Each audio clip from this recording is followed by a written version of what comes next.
हामीहरूमध्ये त्यस्तो कोही पनि नहोला जो सधैँ खुसी र आनन्दित हुन चाहँदैनौँ।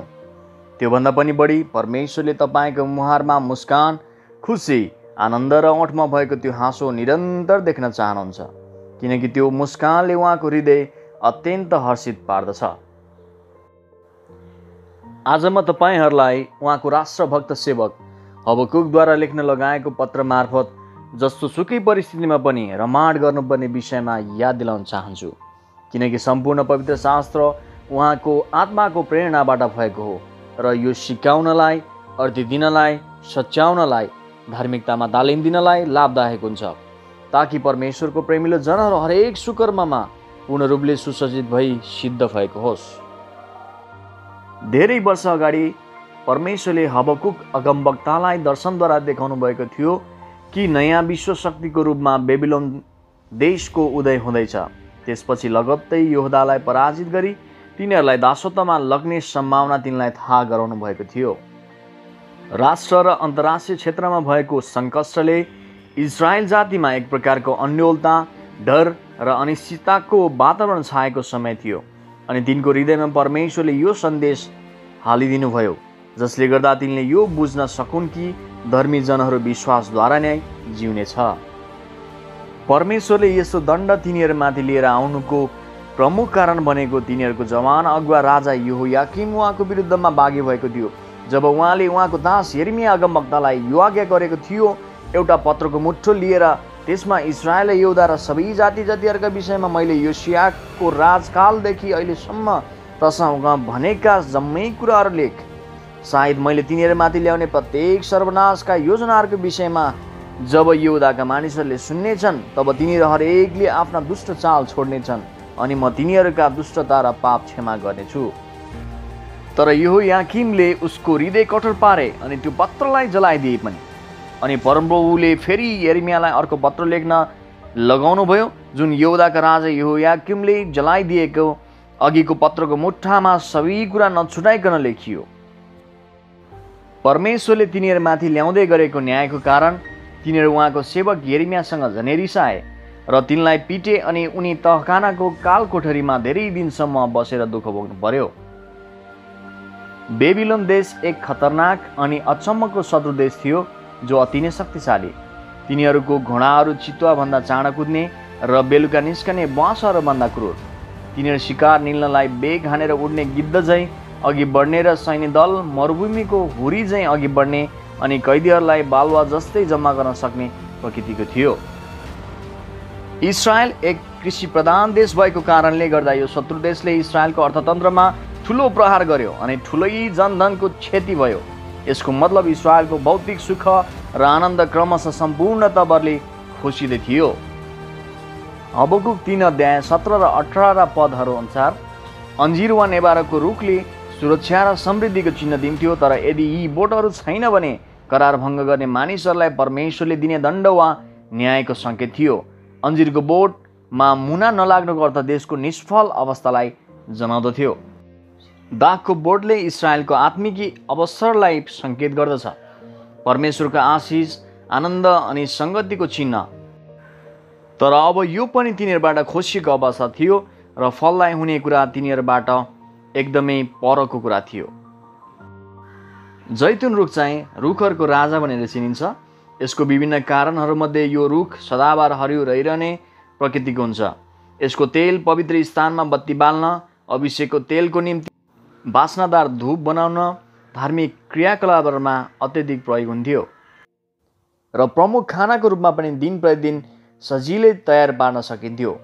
नौनीको रूपमा स्वाद दिन र नरम बनाउन विशेष गरेर गहुँ र जौको सारो रोटीमा प्रयोग हुन्थ्यो। छालाको लागि क्रिम र ओखतीको काम र नुहाउने बेलामा पनि दलिन्थ्यो। मजबुत कपालको लागि र साबुनको रूपमा पनि प्रयोग गरिन्थ्यो। जैतुनको सट्टामा अरू देशहरूसँग मसला तथा विलासिताको थोकहरू सार्ने गर्दथ्यो। राजा सोलोमनले छिमेकी राजा हिरामको लागि भद्राक्षको तेल उपहारको रूपमा पनि पठाएको हामी बाइबल पुस्तकमा पाउँदछौँ।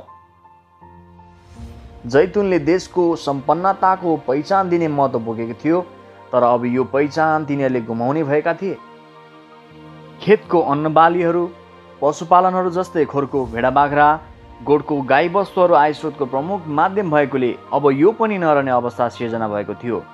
किनकि जब शत्रुले देशमाथि कब्जा गर्दछ तब जनको अस्तित्व नै निमेट्यान्न हुने विषम परिस्थिति थियो। यसको अर्थ दासत्वमा कैद गरेर लगिने प्रचलन पहिलाको समयमा थियो। तिनीहरूले यति मात्र नभई खेतीपाती र पशुपालन जस्ता धनको लागि आय आर्जनको स्रोतहरू पनि पूर्ण तवरले गुमाउनु पर्ने बाध्यता अनि परिस्थिति आउन लागेको थियो।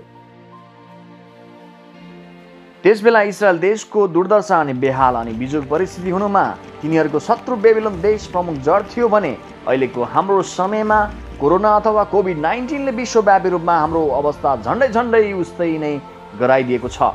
हाम्रो आय स्रोतको प्रमुख केन्द्रमा नै प्रहार भएको छ र आम्दानीको ढोकाहरू ठप्पै ताला लगिएको छ। हामी मध्ये कतिको दैनिक रूपमा भोको पेट भर्याउने जागिरहरू पनि बाध्यतावश खोसिएको छ। दिनमा 2 छाक अन्नको लागि पनि चिन्ताको गरुङ्गो बोझ बोक्नुपर्ने अवस्था सिर्जना भएको छ। महिनौसम्म चलिरहेको लकडाउनले गर्दा हाम्रो भौतिक तथा आर्थिक अवस्थामा भयङ्कर तथा धेरै भोल्टेजको झट्का हामीहरूले दैनिक रूपमा खेप्नु परेको छ। विलासिताको कुरा त परै जाओस्, तर 1 छाक अनि आधी पेट भरेर भए पनि चित्त बुझाएर अर्को दिनको सङ्घर्षको युद्धमा फेरि त्यही 1 छाकको लागि लड्नुपर्ने बाध्यताको भारी बोकेर अशान्तिसँग अनिद्रो रात काट्नुपर्ने काली लाग्दो भयावह स्थितिलाई अङ्गालोमा राख्न पर्ने परिस्थितिले त झनै हाम्रो हृदयलाई चिसो बनाएको छ। हामीहरूमध्ये कोहीले त आफ्नो अति नै प्रेमलु प्रियजनहरू नै गुमाउनु परेको अवस्था छ। कतिहरू कोरोना भाइरससँग जीवनको लागि हस्पिटलको खाटमा युद्ध गरिरहेका छन्।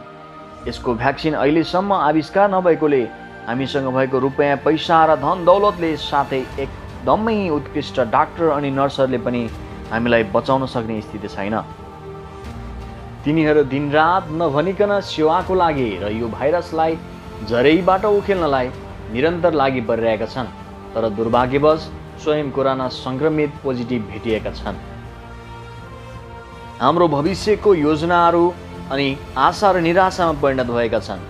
हाम्रो खुसी, आनन्द अनि हाँसोको सबै कारणहरू हेर्दै आँखाको सामुन्ने लुटिएको छ र पक्षघात भएको मानिस र हेर्न सिवाय अरू उपाय केही बाँचेको छैन। सबै धर्मावलम्बी तथा आस्तिक भक्तजनहरूले यो कोरोनाको पेन्डेमिक हटोस् भनेर तिनीहरूको आफ्नो विश्वास गरेको ईश्वरहरूलाई नपुकारेको पनि होइन, तर पनि कोरोना भाइरसले आफ्नो जिद्दीपन छाडेको छैन अनि निरन्तर मानिसहरूलाई ग्रसित बनाएका छन्। अब कतिको त धार्मिक आस्थामा पनि आँच आउन थाल्यो होला र आस्तिकबाट केही समयमा नै नास्तिक भन्न पनि पछि परेनन् होला। यतिका समयसम्म संसारभरि नै आर्थिक मन्दी छाएको अनि तसनस भइरहेको अवस्थामा पनि समाधान अनि उन्मूलनको बाटो नदेख्दा साथै परमेश्वर पनि चुपचाप बसिरहनु भएको जस्तो आभास धेरैमा भइरहेको पनि हुन सक्छ। यदि परमेश्वर हाम्रो साथमा हुनुहुँदा त किन कोरोना भाइरसको असर पार्ने जरा तलसम्मै फैलिएर निरन्तर गइरहेको त? मेरो प्रियहरू हो, हबकुक पनि यस्तो व्यक्ति थिए जसले यस्तो परम्परागत सोच पालेको थियो कि विश्वास गरेपछि सबै फलिफाप हुन्छ र कुनै किसिमको हानि हुने छैन। इस्रायल देश निल्न खोज्दा पनि परमेश्वर चुपचाप बस्नुभएको महसुस उहाँले गर्नुभएको थियो। हामीले अहिलेको विषम परिस्थितिमा कोरोना भाइरसले विश्वलाई निल्न खोज्दा पनि परमेश्वर चुपचाप बस्नुभएको जस्तो महसुस गर्न चाहिँ अस्वाभाविक भने होइन।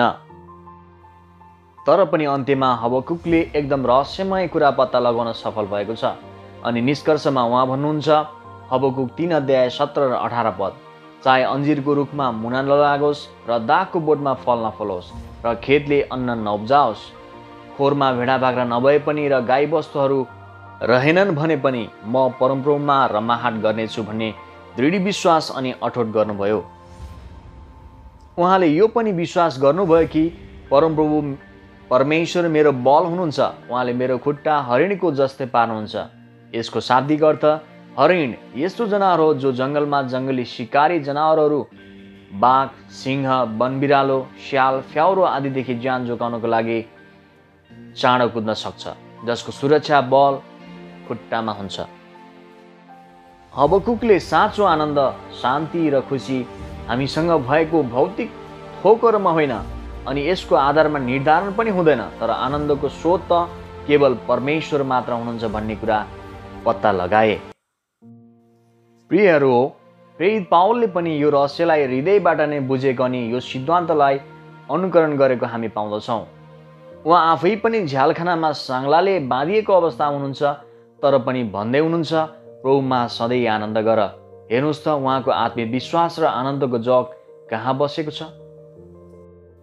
यसैले प्रसन्न हृदय असल औषधि हो भन्ने बाइबलले मूल मन्त्र जानिकन यसलाई हामी नछुटाइकन नियमित सेवन गर्ने बानी बसालौँ।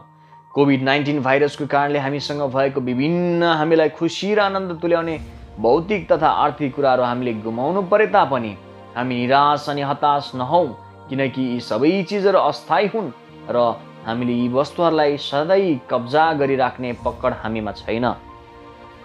हामीले पानीको फोका जस्तै आशाहरूलाई पालेर निराशा, गुनासो अनि गनगनको तितो गीतहरू गाउनुको सट्टामा आउनुहोस् हामी हबकुकले जस्तै भनौँ, चाहे हामीसँग समृद्धि अनि सफलता होस् या नहोस्, प्रशस्ततामा या अभावमा, हर परिस्थितिमा परमेश्वरमा आनन्दित हुँदै र हँसिलो मुहार लिएर सदा सर्वदा उहाँको गुणगानको गीत गाउनेछौँ र हामी भन्ने छौँ, हामी हाम्रो जीवनभरि नै उहाँको प्रशंसा गर्नेछौँ।